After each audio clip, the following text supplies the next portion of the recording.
So here's the LunaTik watch band. Now this was the brainchild of Chicago-based designer Scott Wilson, who actually funded this project using Kickstarter. And by the end, it was actually the most successfully funded project in Kickstarter's history. So here's a little homage to the SNL skit starring Justin Timberlake.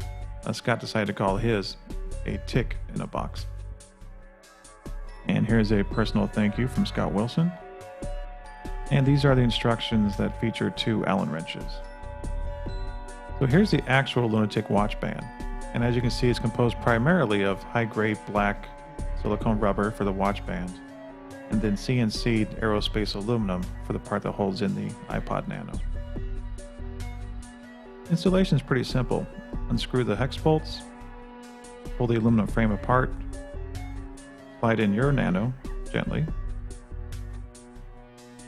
put the aluminum frame back on, and after tightening the hex bolts, you now have a fully functioning iWatch.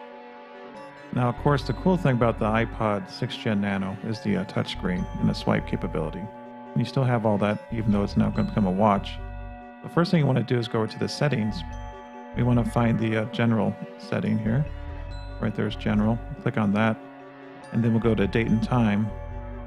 And now what we want to do is turn time on wake to on. In my case, I'm going to change the clock face to black because I think it looks a little bit nicer.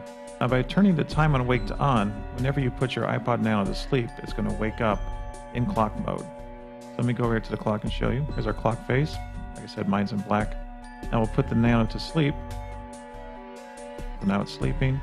And now when we wake it up, it's going to go back into the clock face mode. There you go. So the cool thing too is that you still have all the control of the iPod Nano. So if you want to rotate the screen 360 degrees, you can.